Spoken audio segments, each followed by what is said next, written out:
You are listening to the Hiking Radio Network, where we talk the walk with shows by hikers about hikers for everybody.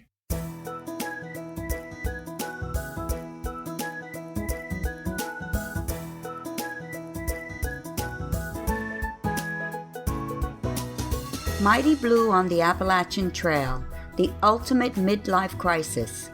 Join Steve and his guests every week as he staggers from Georgia to Maine.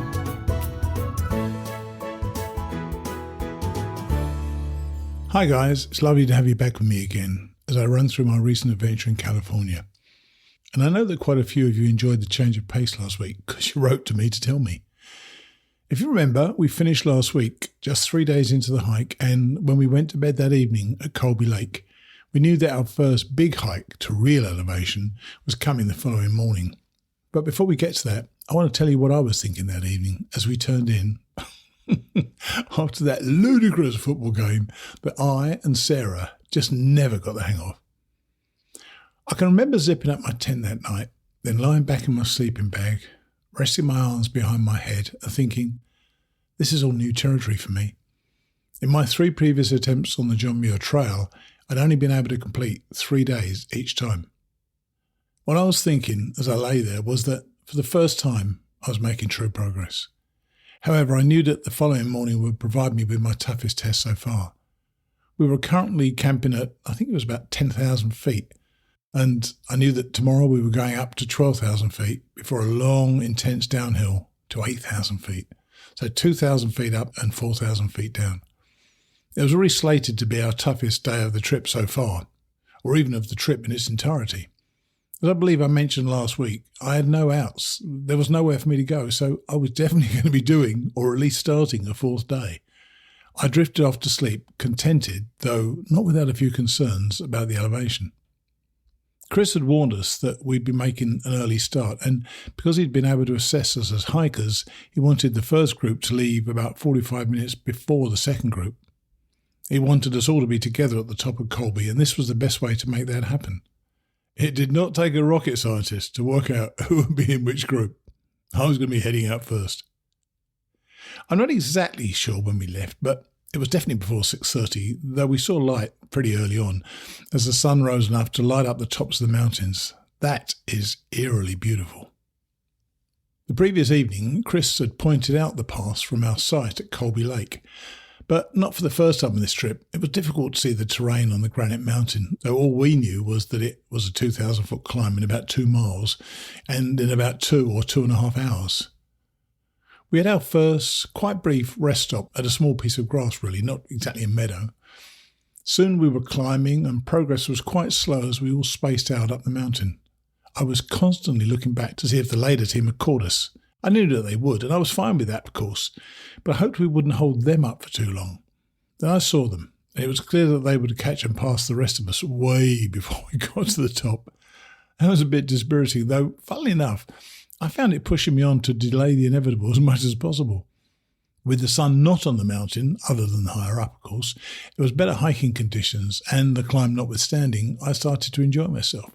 I mean, I was still gasping for breath all the way up, but I could tell that my heart rate was fine and that I was coping with the increasing elevation just fine. Once more, the thought came back to me that in the previous attempts, it had been too easy for me to quit. Michelle had pushed on ahead to try to get to the top first, and in fact, she did so. Inevitably, our elite team passed the rest of us, but they did so with their kind encouragement that gave us a further boost. Then, probably around 8 to 8:30, we were at the top. This was the highest I'd ever been, and it was also probably the first time in the trip that I knew that I could cope with the elevation. Nothing else at that moment seemed to matter to me. The view down the other side was truly breathtaking.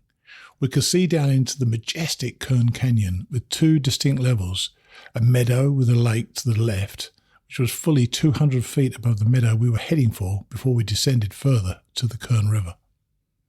We took a bunch of photos before our long, very long descent. It was quite steep in parts, and once again we broke into our groups with the faster team pulling away from me and me starting to pull away from the rest of my team slow coach. I felt it was going well, and I tried to stay with the quickies, but I eventually lost both them and myself. I have no idea what happened. 1 minute I could see them, the next they were gone. With a typically unearned confidence, I presumed I'd find my way, and in skiing parlance, I started heading off-piste. I don't know what happened. I could not find the path for about 20 minutes, and I was meandering about, bleating like a lost sheep until I heard my friends and hacked my way through what felt like undergrowth to join them. I'm a nightmare when I'm left to my own devices. We had a rest a little further down, though there was hardly any shade and the sun was relentless. I must say, I was often conflicted about resting during our hike. I know that the faster hikers had to slow down for us plodders, but when I did stop, I'd ease off my pack, then lie or sit down, and immediately my joints would stiffen. There was nothing to be done, of course, and I've always been somebody who could rest at a moment's notice, but the restart was often accompanied by several old man noises. You know, ugh, ah. We still had plenty of downhill to go, including a very steep section that was basically a whole lot of switchbacks that kept going back and forth across the mountain to deposit us at the bottom. As usual, the faster hikers were well ahead, probably at the bottom of these switchbacks, and I happened to be leading the way for the rest of us. I accidentally dislodged a rock that, remarkably, just followed the path down. I could see it tumbling along one switchback, then turning to go down the next one, and so on. I could still hear it about 5 minutes after I dislodged it. We had a much longer break at a meadow at the bottom of those endless switchbacks, right by the River Kern, and found more shade to recover. We stayed there for about an hour as we had lunch. The day lengthened and we all got tireder, eventually ending up mid to late afternoon just short of a climb up the gloriously named Chocolate Ridge. Gershom had earlier gone on ahead of everybody and had found a terrific spot out of the sun for us all to rest. The last two who arrived at this stop were a clearly exhausted Dina and Eric. We were all tired, but Chris put it to the two of them that we could either do the climb up Chocolate Ridge, then the following climb down to camp, or we could stay pretty much where we were. To be quite honest with you, I think I'd have let out a sigh of relief if either or both of them had opted to stay where we were. I was hurting, and little did I know that my very first fall of the trip was just ahead of me. Like a pair of troopers, both Dina and Eric said, "Let's go on." So we did. The climb is only about 200 feet up, but it's really steep, but we all seemed to fly at it. We knew that once it was done, then the ups were over for the day. I was certainly going a little faster, catching this can-do attitude when I lost my footing and started to tip to the right. Once more, gravity isn't your friend as a 240-pounder, so my momentum pushed me forward and I was soon lying in a rather undignified heap on a bunch of nasty-looking rocks. As was my practice on my Appalachian Trail hikes, once I determined that I was still alive and nothing appeared to be terminal about my condition, I shouted out, "One!" Dara had seen me fall and flew to my side. I was still thrashing around like a discombobulated turtle, trying to get upright. She gently helped turn me over and helped me to my feet. I felt okay, though there was already plenty of blood near my right ankle. But nothing hurt very much, so I indicated that I was good to go. And I did. For some reason, the fall boosted me up that climb, and I got there to that very welcome applause at the top. I sat and Dara cleaned and covered the wound before we moved forward. As always, when you go up, you end up going down. And for the next hour or so, we were heading further down to about 8,000 feet through the most overgrown path we'd seen. It was actually the worst part of the hike I'd experienced. It was so overgrown that I had to abandon my normal habit of staring at my feet because I just could not see them. Andrew had joined me at this stage and we just kept ploughing on until we saw our friends just ahead at a water source. Man, was I glad for that to be over. Chris told us that the campsite for the evening was just a few minutes away, and frankly we were all glad because it had been a tough though satisfying day, that last scrubby path notwithstanding. We set up camp in the dwindling light, had dinner, then another positive round of thorns and roses before heading to bed at the end of day 4. For me, of course, this was my very first day 4 in the Sierras. Day 5 wasn't a standout for me in terms of events or scenery, though there was certainly plenty of that. Yet it formed an important part of the hike because we were heading up once more from about 8,000 feet to about 10,500 feet. And tonight was going to be our last camp before we attempted Whitney. In fact, the way this hike is structured, we were going to be staying at Crabtree for 2 straight nights. The plan was to hike 7.5 miles from Crabtree the following morning, day 6, to the top of Whitney, then back to Crabtree. It looked bloody frightening to me on the map, but I knew that I only had to think of the day ahead, and that was about 9 or 10 miles of a climb, but not as onerous as the climb up and over Colby Pass had been the day before. This was also the day when we were expecting to see other hikers. Our early ascent was going to take us up to intersect with the John Muir Trail, my previous nemesis, and our lone journey would be interrupted by others. It's kind of sad, really. We'd had to start the previous morning quite early, at about first light, and we knew that tomorrow, our Whitney morning, we'd be setting our alarms for about 3:30 a.m. to get started in the dark. So this morning, we had a relative lie-in. I hadn't been sleeping that well on the trail, so a lie-in was more of an expression than a reality for me, but I appreciated the fact that I didn't have to get up so early. We set out together, and the day had been described as moderate uphill. Now, being a bit of a cynic, I'd been asking Chris for a few definitions along the way. Intense means something. Steep means something. Difficult means something. Yet moderate was pretty much spot on. That doesn't mean that I could keep up with the others. In fact, at one point, I mentioned to Michelle that we were way too close to our leaders, so we must be going too fast. She agreed. We allowed ourselves to drop back. Our walk took us up past a glorious sort of river waterfall that cascaded beside us as we rose up. You can see water features in great gardens, and they look terrific, but there's nothing like seeing what nature has carved out by water finding its own path down the mountainside, with zero regard as to where it goes. We had to cross it every now and then, and probably because it had been a completely dry week, none of our water crossings were difficult. And of course, because we were climbing once more, the mountains unfolded all around us, with new things to see around every corner. There were boulders all around, something of a preview of what we should be expecting the following day at Whitney. It's a stark, unrelenting, barren scene, but every now and then we could see flowers that had established themselves in this barren landscape. When my girlfriend and I had talked about doing this hike, she'd had images in her mind of gently rolling green hills, a la Sound of Music, but this definitely wasn't Julie Andrews' country. For me, the barren nature of the land is what gave it its beauty. Unlike the AT, this was a real wilderness, and one I'd grown to love. That kind of took me by surprise. Once we'd hit the JMT after our climb, there were a surprising lack of fellow hikers as we spent the rest of the day kind of undulating up a little, down a little, across an often desert-like terrain before coming across a huge meadow with a beautiful mountain range, the name of which totally escapes me right now, as a backdrop. Beth took the picture, and it's one of my favourite pictures of the entire trip. We reached a sign that informed us that we were just a mile from Crabtree and only 8.5 miles from Whitney. We were closing in on it.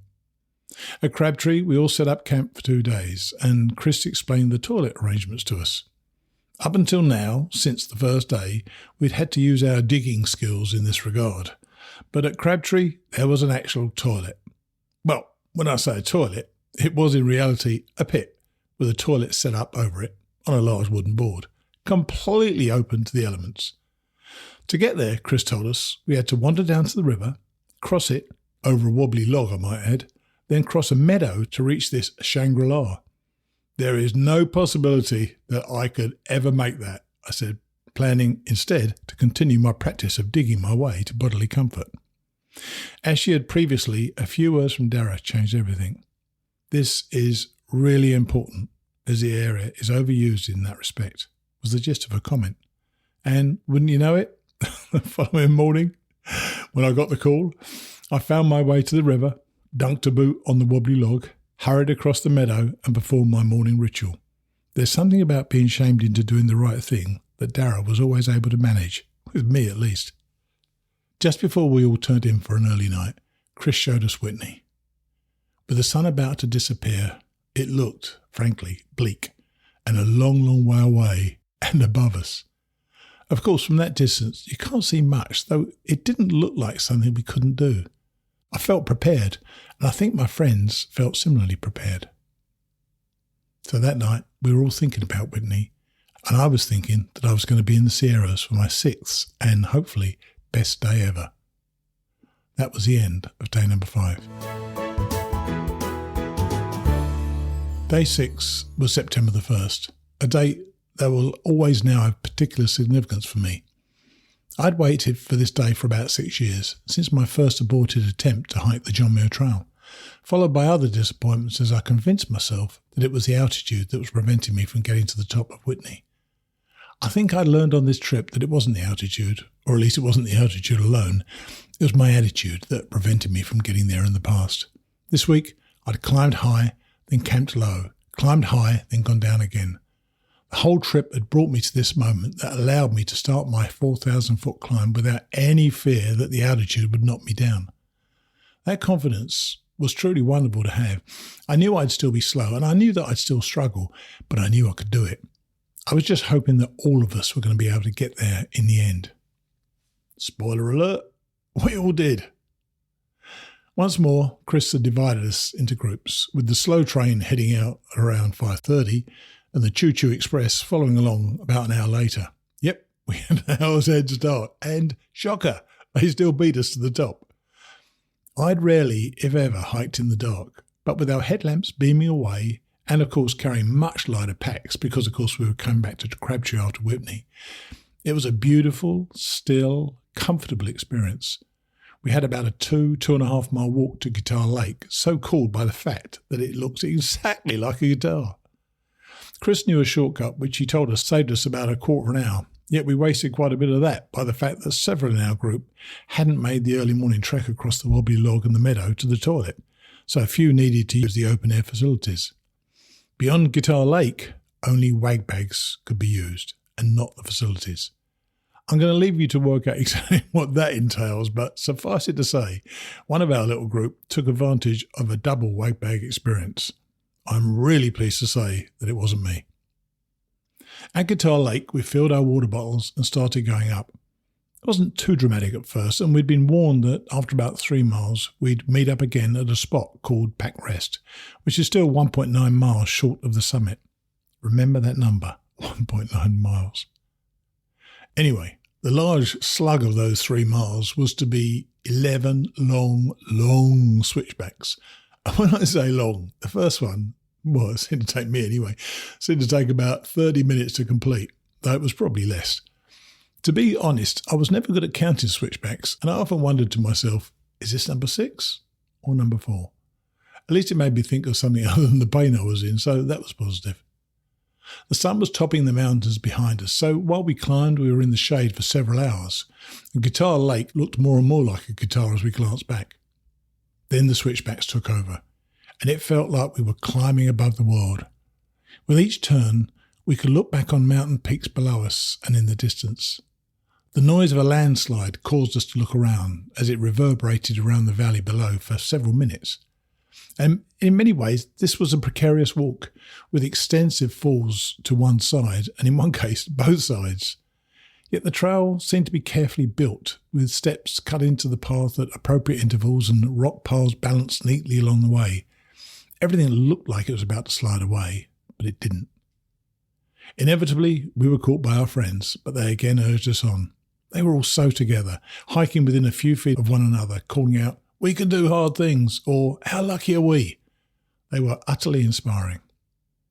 What turned out to be the 11th switchback, I'd long since lost count, I could see our team at Pack Rest, packs off and resting. There was a sign that informed us that Crabtree was over 5 miles back. Whitney Portal, the normal exit point from Whitney, was 8.7 miles down the other side of the mountain, and remember, Whitney was 1.9 miles away. I've got to tell you, that was by far the longest 1.9 miles I have ever hiked. It started out fine, though fairly steep, with the path snaking away from us until it turned right and up through craggy rocks and boulders that seemed to have the hiker just inches from a 1,000-foot drop. It was spectacular, though especially tricky after that initial push when we had to take in some steep ups and downs before emerging with a clear view of Whitney and the Muir hut at the top. It still seemed like it was about 5 miles away from me, and as I peered at it, I could just make out a couple of stick figures progressing along the path as it went ever up. The other mountains just melted away below us. It wasn't the same, but I always got a similar feeling hiking on the AT when a mountain took me above the clouds, and I could look down on those clouds. It was always thrilling. Well, this was even more thrilling. All the mountains we'd seen were pretty much below us now, with just this last one to get over, but it still seemed so far away. Eventually, the scrambling gave way to an easier, though still steep path, and I could see people ahead of me at what turned out to be the last right turn before the top. I found out later that Gershom was particularly excited at discovering a flower, and I can't remember its name, but it only blooms above 13,000 feet. Nature is an amazing thing, isn't it?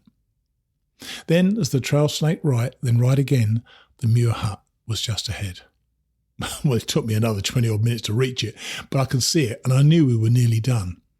Of course, there were Beth and Karen, along with Gershom, David and Andrew applauding us home. It was really emotional. Now, at this point, I'm going to take a short tangent, so please indulge me. This past week, after my first episode about the TSX challenge, I got a review on my podcast. It was only a 2-star review, which, to be fair, is a pretty rare low rating, so I thought I'd see what the reviewer had said. He wrote something like, "Okay, Mr. Drama, it's only walking." That's all he wrote. I don't normally respond to bad or even good reviews. They're somebody's opinion and I can live with that.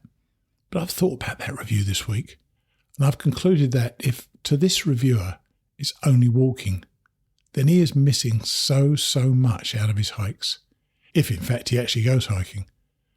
I've been thinking back to that moment at the top of Whitney, when everybody in our team hugged and greeted everybody else. It wasn't just walking. It was much more than that.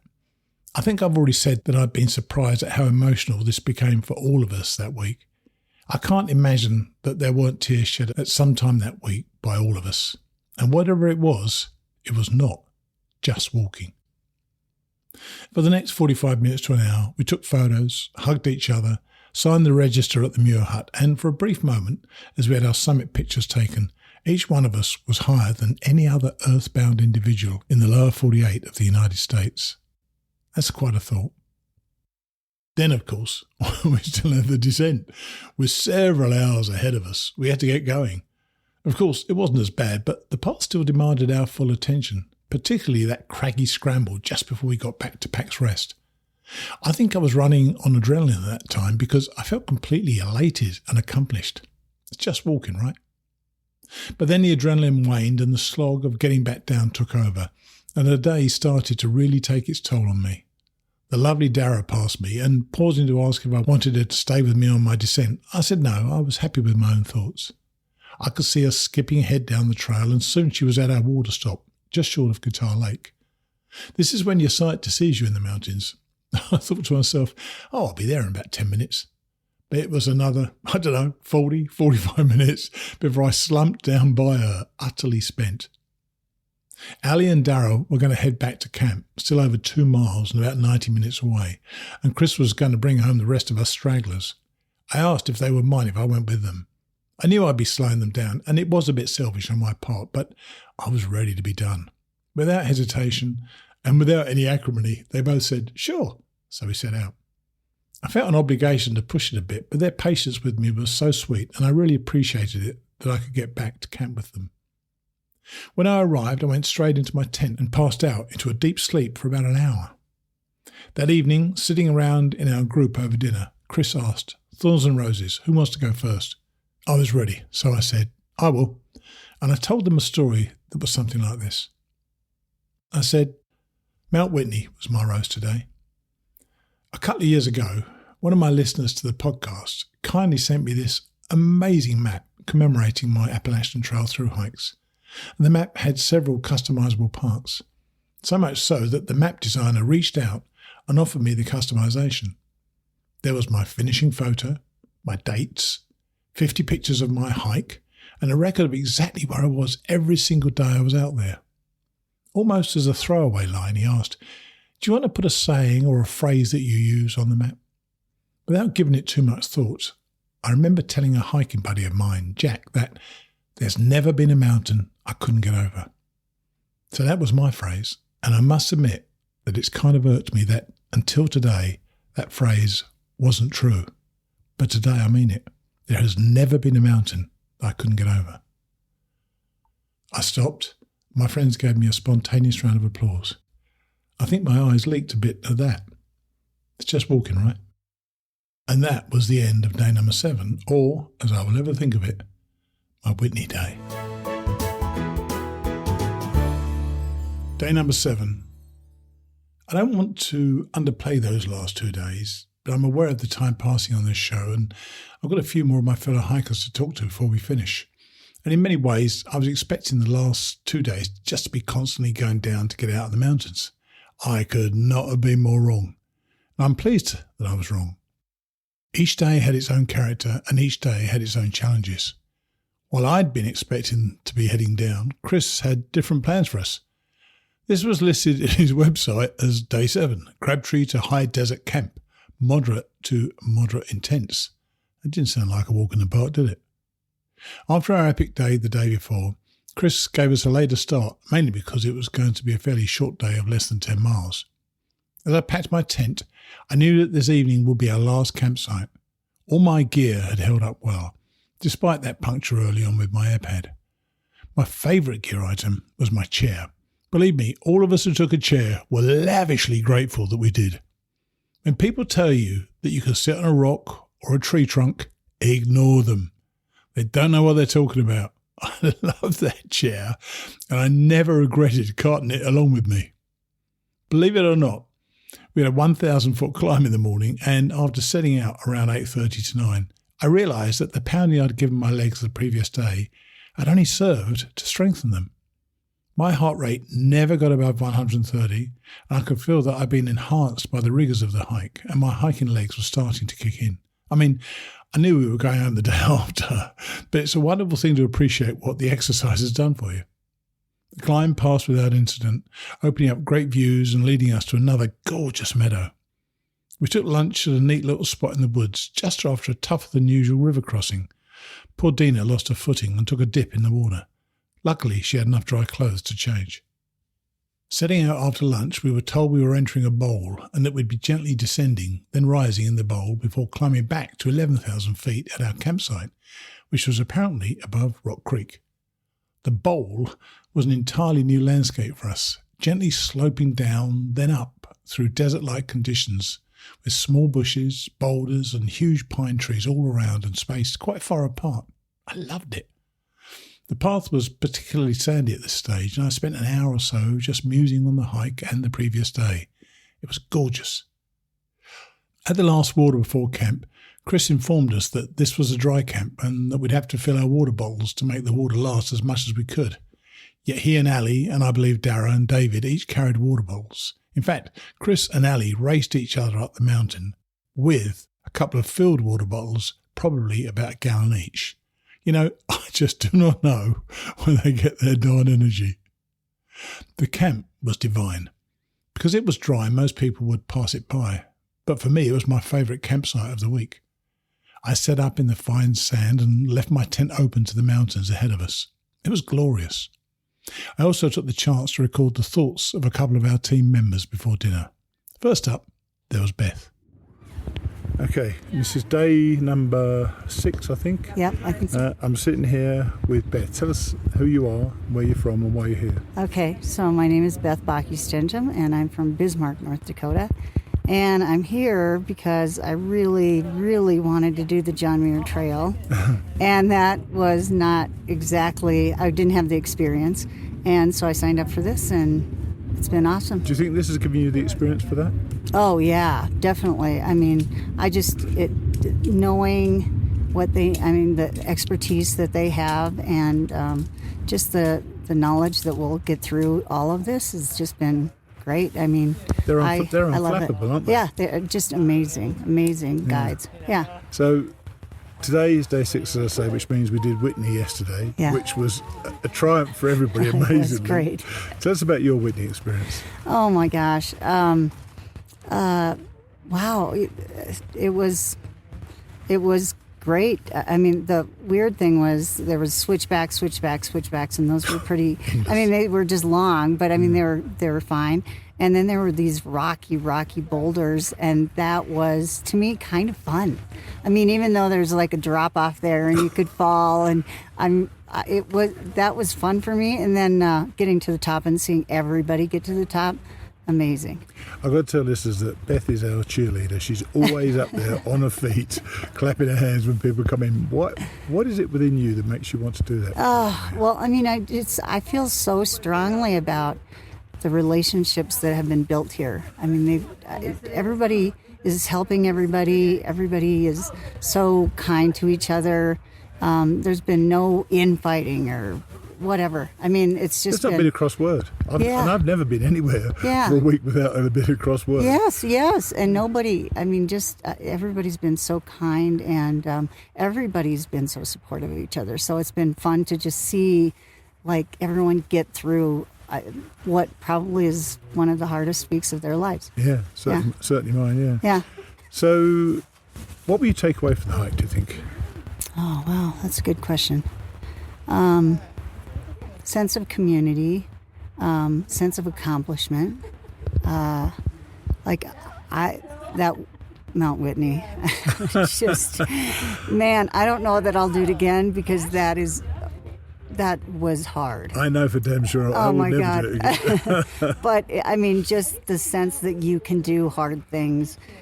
I mean, especially if you've got people around you that are, trying to help you through it and cheer you on. And the little group you hike with, because they're faster and they're slower, I'm in one of the slower groups.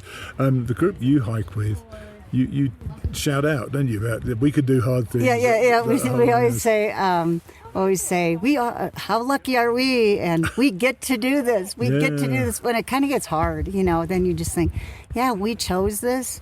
We get to do this. And there's so very few people that have seen the landscape that we've seen. It's just been beautiful. Yeah, you see it in photos. They just don't do it justice. Do No. I'm just every day is just like beautiful. And the thing to do is to keep it in your mind. That's where you see your best picture, don't you? Yeah. So where are you going to hike next?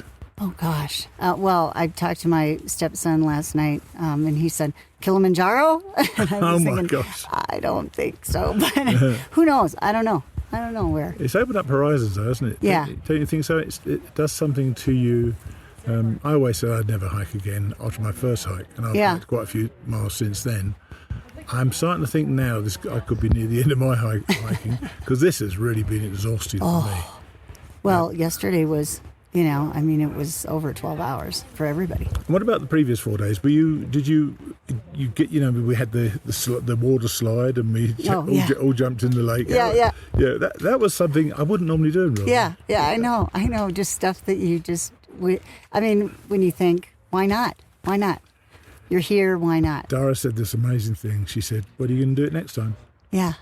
There is no next time. I know. Yeah. Nice. Okay. Well, thanks, Beth. Appreciate it. Thank you. After Beth, I called David and got his story before speaking with Gershom and then Andrew. I'm going to play each of those one after the other. Here's David. Okay, I'm here with David. Tell us actually your full name and where you're from and what on earth you're doing out in the woods with me. My name is David Johnson. I live in Salem, Oregon.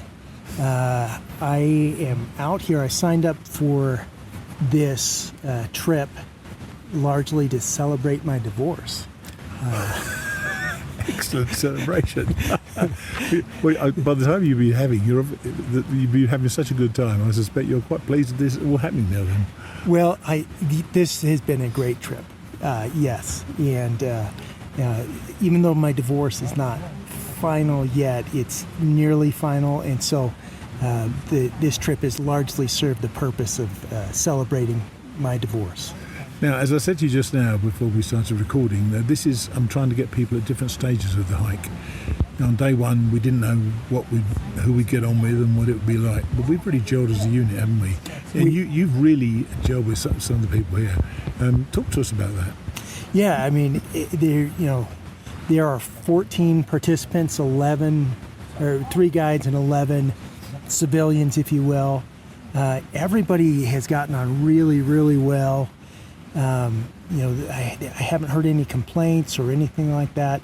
I have fallen in with Beth and Karen. The 3 of us have been hiking together, and it's really been wonderful. each of us have had very difficult things this year, and it's been very healing for the three of us to kind of talk through the difficulties we've had this year and kind of our plans for the future. Why do you think it is that being in the woods, in the mountains, allows you that space? Well, I think there's a couple things about it. One is, as you're hiking, you're not looking directly into the other person's eyes. That's interesting. Okay, yeah. It creates a space to be a little bit more honest and a little bit more candid, because all you're getting is the words. You're not getting any of the facial expressions, and not looking directly into somebody's face sometimes is easier to be more open. Because it's tough talk, isn't it? And I'm not going to go into what anybody else has been through this year, but it's tough talk to have with somebody, especially somebody you didn't know just a week ago, isn't it? It is.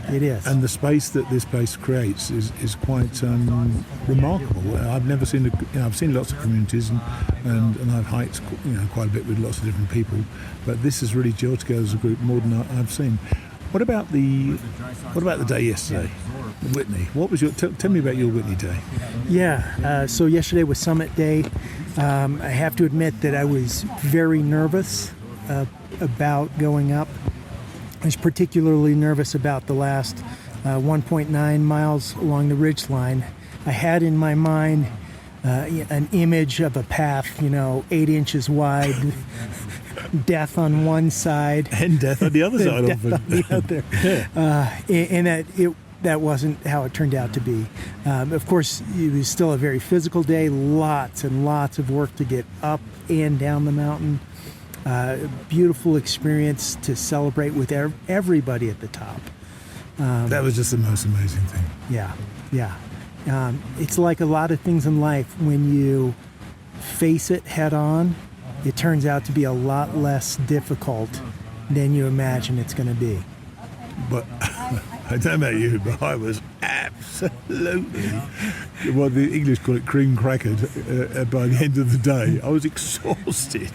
You guys seem not too fazed by it, really. I think that's just because you saw us after we'd been back in camp for 2 hours, probably. for a couple of hours. Yeah. It could be true, yeah. Yeah, every one of us, when we got back into camp, everybody sat down, laid down, closed their eyes. Every one of us. It was an exhausting day. And now you've seen what this can be like, have you thought about bringing your daughters out, or do you take your daughters out into the woods? I take my daughters out into the woods as often as they'll go with me. I have taken my youngest backpacking, and this is a great experience. Absolutely, I will persuade my daughters to do a trip like this in the future. And talk for a minute about the people who have looked after us. Oh, wow. So Chris, he has this organized to an absolute science, and has managed this far better than I thought even possible. Same here. He's taken people of far different levels of physical fitness, far different levels of ability, and really put us together in a way that will work to get the entire group to the top. I'll tell you, after day one, I didn't think that everybody was going to summit. I was absolutely astounded yesterday when we all summited. Yeah, it's just incredible. Yeah, so all of Team 6, as we're now known, all summited, so it's great. But thanks for talking to us, and hopefully you take your daughters up a few mountains sometime in the future. Great, thank you. Cheers. So this is the 7th night. I'm standing here with Gershom. So tell us exactly who you are, where you're from, and why you came here. All right. So my name is Gershom indeed. I am from Los Angeles by way of Holland. Came to the States some 20-some years ago. I'm a psychologist by first training and a painter by second training, and I guess a hiker by third training, something like that. I think you could be a hiker by third training. Yeah, like I said, we've been spending a lot of time here. This is my second time on this particular trail, and enjoying it a lot. It's beautiful. not why did you come back? That sounds terrible. But why this trail again? Because you've done this before. Do you not feel there are others you want to do? Or did you find the extreme? Because as you say, as we said before we were recording, this is supposed to be an extreme challenge. So was it a challenge the thing for you? Oh yeah, it's absolutely challenging, and the sort of practical thing was that I was supposed to do another trail, and then some organizational stuff came in between, and I thought, why not do this one again? And It's a great challenge, and the Sierras, it's like there's no words to really describe how gorgeous this is, and you've got to see it, haven't you? You've really got to see it, almost to believe it. In fact, yeah, there's something. People get funny in the head for trying to describe this stuff. It's like a sacred space, or like a temple. It's the most meditative thing I do all year. It's interesting. You said something the other night when we were sitting around the table, or not around the table, around the fire. You said that we went up to a place where no living beings were, and that was an attractive thing to you. Tell me, why was that? Well, when you go that high, 14,505 or whatever it is, but there's almost nothing there anymore. There's one or two plants, there's one or two stubborn animals, and that's about it. We're not really, quote unquote, supposed to be there. So we're sort of stretching ourselves beyond, not what is humanly possible, obviously, but beyond what is reasonable, at least. Which is humanly reasonable, I suppose. Yeah, there's not that many people who can pull this off. And you also identified a plant that only grows above 13 Yeah, miles. the Sky Pilot. That is a pretty cool one. Oh, I am so fond of the Sky Pilot. The Sky Pilot is a tiny little flower. Purple flowers, we just got a few of them at the end of blooming season. They have a very short season, obviously. And they only grow above 14,000 foot. In the sun, meaning they pretty much grow only on the west-facing slope of Mt Whitney and 2 or 3 other places. So it's one of the rarest creatures you'll ever find, and it's easy to walk by because it's just a tiny little thing. But once you know how rare it is, and I pointed it out and encouraged people to smell it, like you probably will never ever in your life smell this again. Isn't that something? That's something that's amazing. That is something, right? yeah. So you described yourself. Actually, you described yourself as antisocial. You're not antisocial, but you like your own time, and yet you've hung around with the pack of faster hikers and so on. Have you enjoyed that, being with other hikers? Oh yes, absolutely. I like, I'm not antisocial. It's just that, by nature I don't fit in very well. I feel like a square peg pretty much anywhere where I go. The Hebrew meaning of my name is a stranger in a strange land. And I'm trying to live up to that. So tough. And there's 2 places where I feel really at home, and one of them is in my own studio as a painter, and the other place where I feel home is here. So because you felt at home then, you felt embraced by the other hikers, I think? Oh yeah, totally. That's I almost always hike alone for all the practical reasons that most of us hike alone, I guess. And it's wonderful to meet this bunch of odd people who I would never meet anywhere in my regular life, people who come from places where I don't usually hang out. So I love to see different people, and all this sort of, the usual worldly stuff and politics and money and what all that sort of disappears because you're out here struggling, and that shared humanity. And the struggle is real. And it's real. So there is a shared humanity which we don't always have down there. No, right? And there's also a common goal. Yeah, absolutely. So and that's always exemplified, I think, when all the hikers, the later hikers, including myself, come into camp and everybody gets up and applauds them in. Yeah. There's something that shocked me. Right. And I probably mentioned it already when I spoke to a couple of the other guests. But that has shocked me how much of a community we've grown to be and bonded as well. Yeah, and that means that people get honest in a way that I don't think we always do. We often live behind our own faces, our masks, and here, partially because there is no social world, and partially because we may never see each other again. Yeah. So nobody's going to hold you accountable. There's no space for that. I kind of like that. And tomorrow's the last day. Are you glad to be going home? Mixed feelings as always. Looking forward to a real shower and some good food. I'm getting a little, I'm starting to smell funny, no doubt.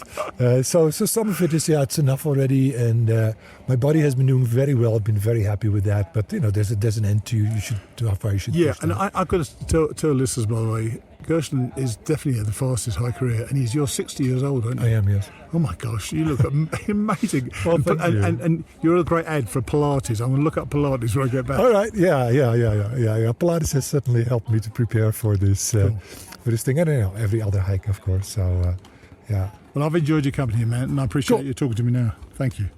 And Gershon hadn't quite finished. He wanted to tell us something else. I thought it was quite insightful. Here he is again.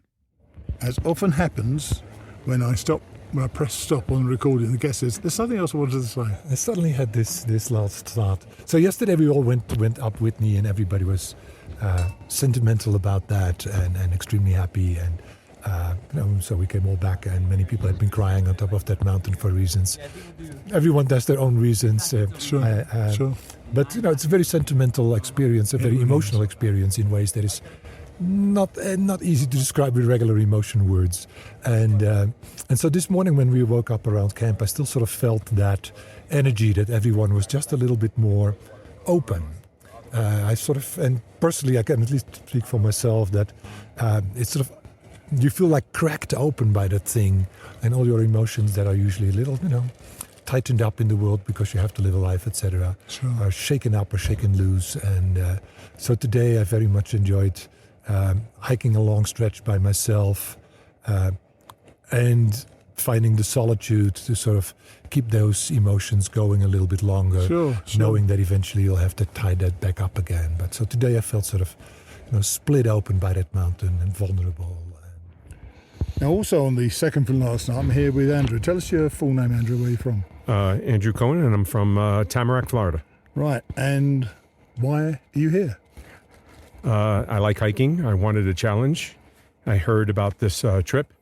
It sounded very interesting, intriguing. I usually go hiking solo.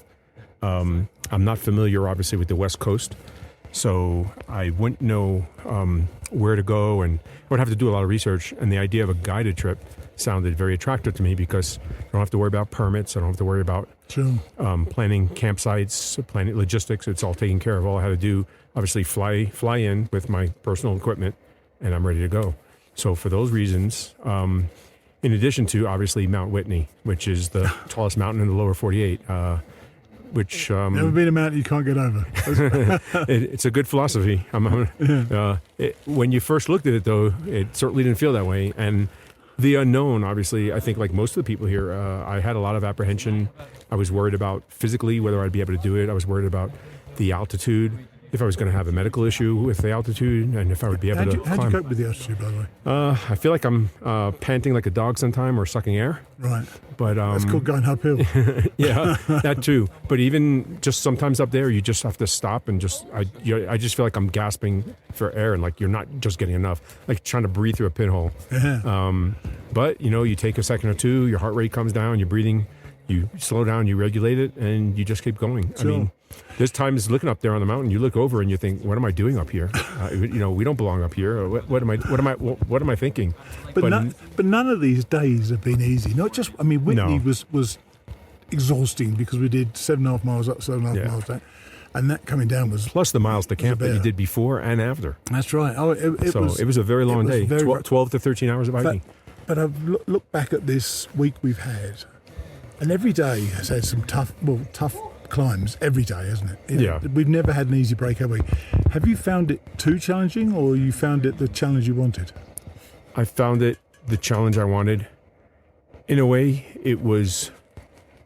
There are things that were easier than I expected and things that were harder than I expected. In my mind, I think Whitney was very hard, especially the last 2 miles was horrendous. I was like, when is this going to end? It definitely felt longer than 2 miles.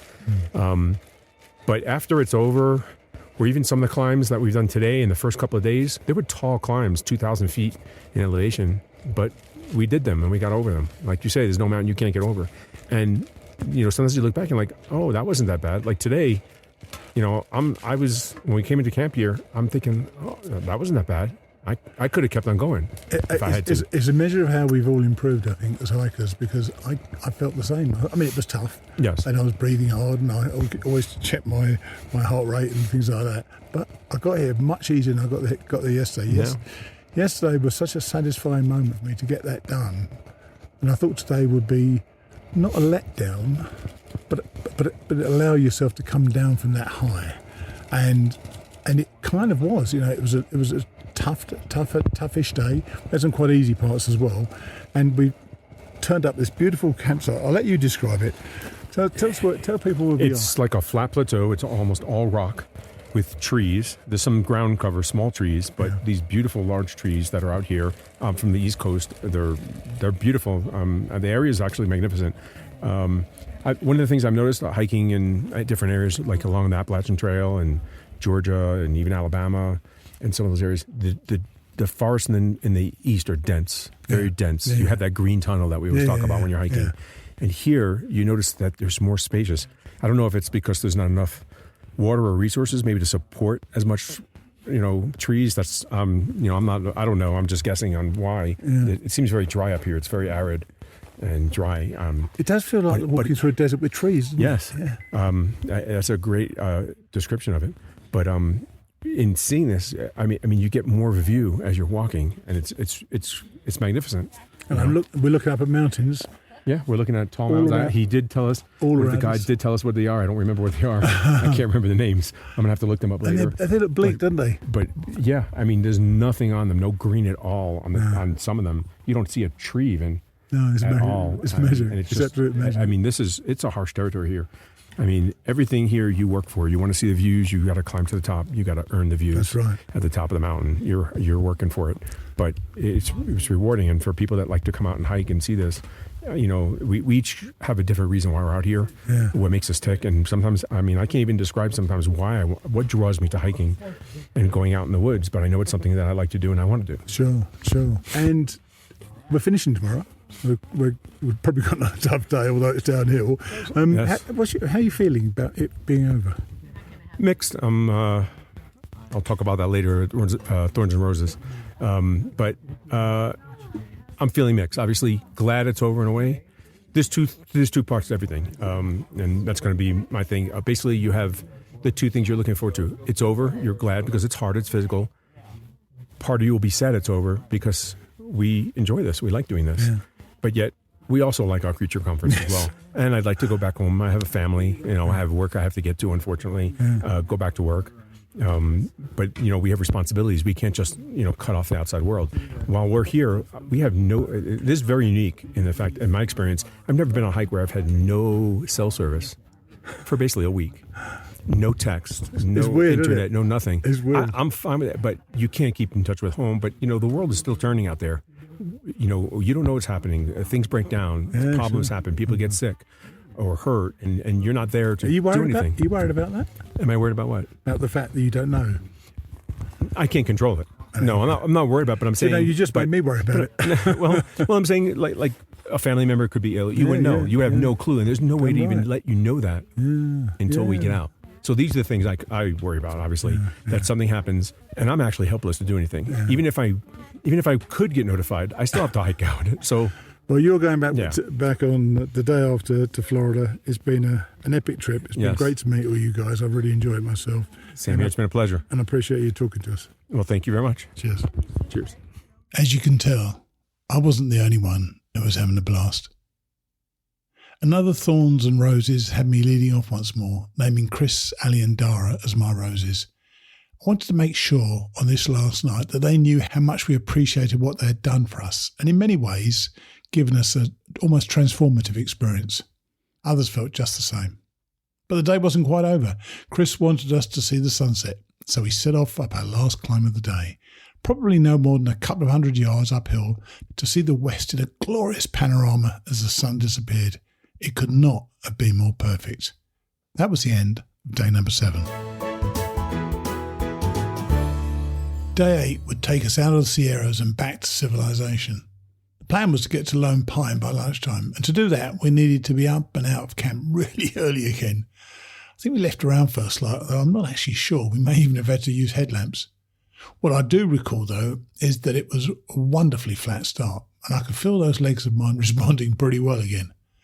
We were coming to the end of a 75-mile hike, and I, having spent a night in hospital just 2 months before because of an unknown heart issue, and just under 2 months before my 70th birthday, I was finishing strong. Whitney had flipped a switch for me, and I felt darn good. We had our last stiff climb of about 500 feet, with the glorious Golden Trail wilderness opening up to our right with expansive views all around. At one point, at the end of our climb, with our friends continuing to applaud as we made it to the top, a group of Korean hikers came through, and we all lined up to cheer and shout them through. As Koreans often do, they all got together for a group picture, which Eric photobombed hilariously. From the top, we descended down to Chicken Spring Lake for our longest break, and after that, there were no more climbs. Just some gentle falls and rises before we saw Horseshoe Meadows, our endpoint in the distance below us. Once again, I was largely alone in that descent, and to be frank, it went on so long that I started to think I must have taken a wrong turn.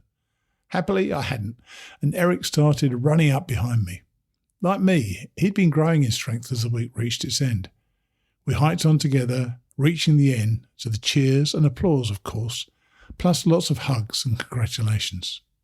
We had beers and junk food before the steep drive down to Lone Pine, then pizza and a couple of beers before heading back in a 5-hour drive to Clovis. It was over, although later that night most of us met up for a final dinner together. The next morning, we headed our separate ways. A week after I arrived home, I wanted to speak to one more person. I actually wanted to speak to 2 more people, but I only got all to one. And I ended up speaking with Dina. She was now at home. She wasn't in the mountains anymore. And I wondered, in retrospect, what did she think of this trip? Oh, yeah. And hang around after Dina's spoken, because I just want to give my summing up of the whole thing. Here's Dina. So I'm on after the hike with another fellow hiker. This is Dina. Hey, Dina, how are you? I'm good. Steve, how are you? I'm not too bad. So you're back home now, back in California, and I interviewed a number of people on the trail. I didn't interview you because I wanted to keep some people to the end to have their overall reflections of the trip. So first off, what got you out there, and then we'll talk about what your impression of the trip was. Well, what got me out there was I just one day looked up what is the highest elevation in the United States, and in the contiguous 48, it was Mt Whitney. And I found out that it was in California. Shame on me that I did not even know that. Of course, yeah. As all of us, we take a lot of things for granted, including all the beautiful things that we can go out and see. So sure. Mt Whitney is one of them. And so I decided I would like to do that before I get too old. And so I Googled Mt Whitney backpacking trip, hiking trip, and TSX Challenge came up, and a few other sites, and I looked them all up, and TSX Challenge looked the best. So were you an experienced backpacker, or were you a hiker? Had you done much hiking? Yes, I had done casual day hikes all my life, more so in the last 5 years.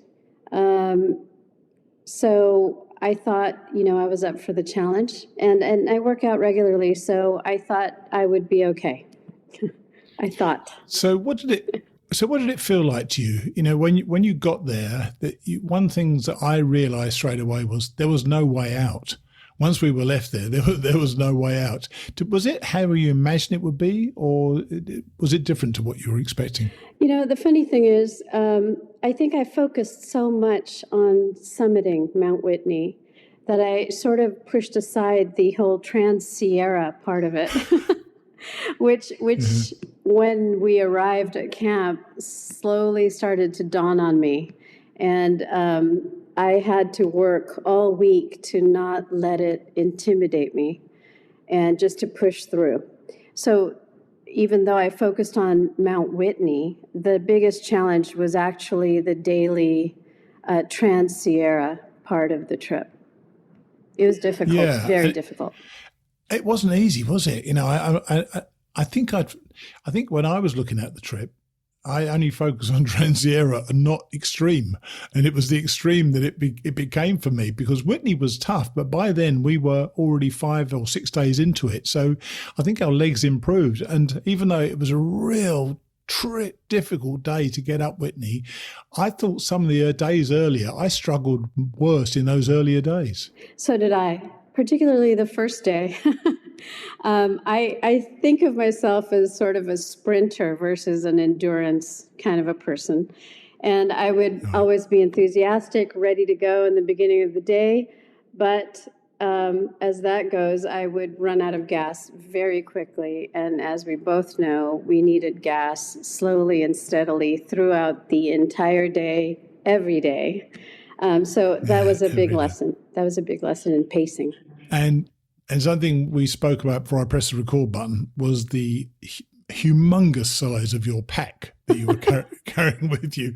And the top of your pack was about a foot and a half above your head, if you remember. I mean, it was just remarkable. Was that a bit of a shock, how much you had to carry? Oh, I definitely remember.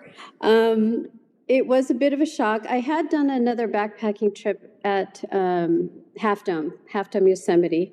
My pack was maybe 10 pounds lighter. It was about half the time of this trip.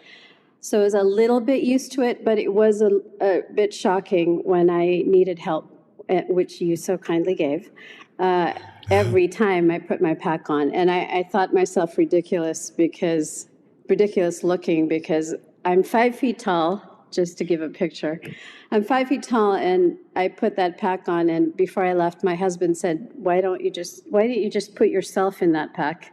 Because it was roughly me carrying myself. It was heavy, and thank goodness for all the people that helped me. And but bless you, you never once bitched or moaned. You got on with it. You got there. You were tired, like we were all tired.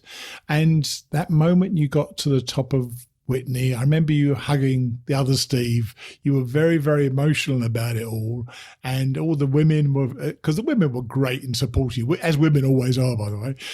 They were we all supported everybody. And it was just a wonderful, wonderful moment on Whitney. And then those last 2 days, we kind of came off the mountain.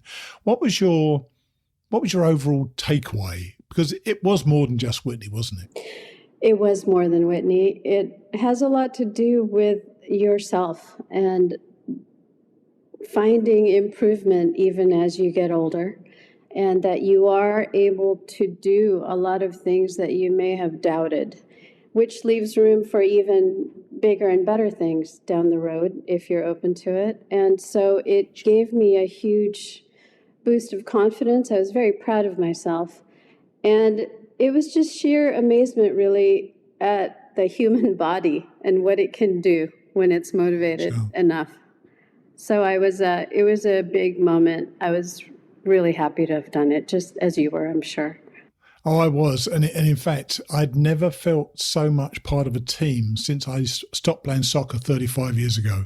It was it was a real team effort. And I think that encouragement we all gave each other really drove people like you and I on, who were near the back of the pack, drove us on to make sure we got there in. We had that beautiful moment every time of people applauding us coming in, and it filled my soul. It really did. And I found it a beautiful, beautiful moment. Every time it happened, it never failed to make me feel quite emotional about it as I would walk into camp and people were applauding me for doing what they'd been doing and finished about half an hour before. You know, I really feel like if the team weren't there, I don't know if I could have finished. It was a huge part of it, such a team effort, and we started out as strangers. And by the end, we were all friends, cheering each other on, and it was definitely a huge part of the experience. And I just want to thank Team 6. We were pretty awesome. Team 6. Yeah. Go Team 6. Yes. Go Team 6. Well, look, it's been lovely to see you and talk to you again. You're looking a lot more relaxed without that pack on your back. Yes, and a lot less swollen. And thanks for coming on and talking to us about it, okay? Thanks, Steve. Cheers. Take care. Bye. So, we spoke with pretty much everybody who was on this trip, though I deliberately chose not to include Chris, Dara or Ali. They were certainly an integral, in fact vital part of the team, but I wanted you all to hear from those of us who were there because we chose that adventure. It won't come as a shock to any of you that I found this to be a profound experience. And for me, it was way more than just walking.